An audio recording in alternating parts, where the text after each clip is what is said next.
ලෝකේම කතා කරන අතිනවීන යුනිට්‍රී G1 මාදිලියේ මානවරූපී රෝබෝවරුන් දැන් ලංකාවටත් ඇවිත් කියලා ඔබ දන්නවාද?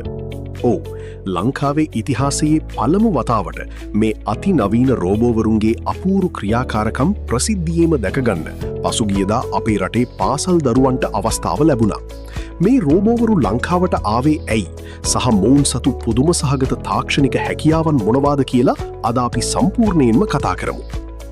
චීන රජය විසින් ලෝක තේ දිනය නිමිත්තෙන් ශ්‍රී ලාංකික පාසල් දරු දැරියන් සඳහා සංවිධානය කළ විශේෂ සංස්කෘතික ප්‍රදර්ශනයක් පසුගියදා ගාල්ල මහින්ද විද්‍යාලයේදී පැවැත්වුණා.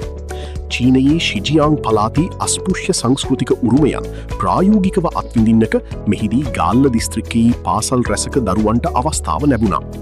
සාම්ප්‍රදායිකව තීකෝප්පයක් පිළියෙල කිරීමේ සිට මුද්‍රණ ශිල්පය සහ ගෙතුම් කලාව දක්වා බොහෝ දේවල් මෙහි තිබුණත් කාගීත් මෙත්සිත් පැහැරගත්තී මේ ප්‍රදර්ශනයට ගෙනවිත් සිටි අතිනවීන රෝබෝවරුන්ගේ අපූරු නර්තනයයි.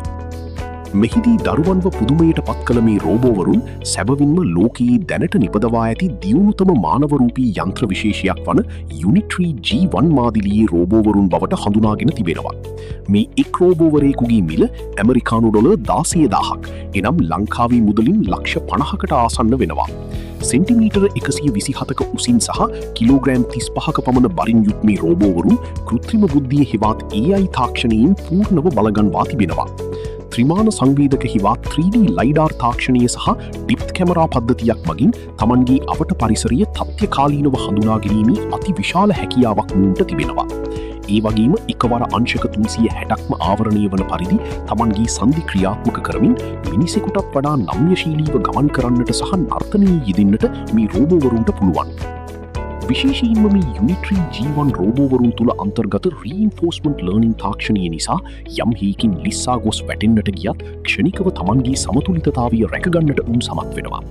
යකඩ කැබලි පෑස්සීමේ සිට පළතුරු සුද්ධ කිරීම, වෝල්නට් ගෙඩි කැඩීම සහ බිත්තරයක් නොකැඩී අතට ගැනීම වැනි ඉතා සියුම් ක්‍රියාවන් පවා තමන්ගේ ඇඟිලි තුඩු මගින් සිදු කිරීමේ පුදුම සහගත හැකියාවක් මේ රෝබෝවරුන්ට තිබෙනවා. චීනය වැනි රටවල් තමන්ගේ අනාගත පරපුරට පමණක් නොව අපේ රටේ දරුවන්ටත් මේ වගේ අතිනවීන තාක්ෂණයන් ප්‍රායෝගිකව දැකගන්නට මෙලෙස අවස්ථාව සලසාදීම ඇත්තෙන්ම අගය කළ යුතු කාරණාවක්.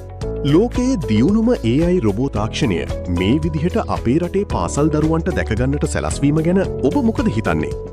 අනාගතයේදී අපේ රටේ දරුවන්ටත් මේ වගේ තාක්ෂණයන් එක්ක ගැටෙන්න තවත් අවස්ථා ලැබිය යුතුයි කියලා ඔබ විශ්වාස කරනවාද? ඔබේ අදහස අනිවාර්යයෙන්ම පහලින් කමෙන්ට් කරන්න. ඒ වගේම ලෝකයේ අලුත්ම තාක්ෂණික තොරතුරු ඉක්මනින්ම දැනගන්න අනිවාර්යයෙන්ම මේ වීඩියෝව ෂෙයා කරලා අපේ channel එක subscribe කරන්නත් අමතක කරන්න එපා.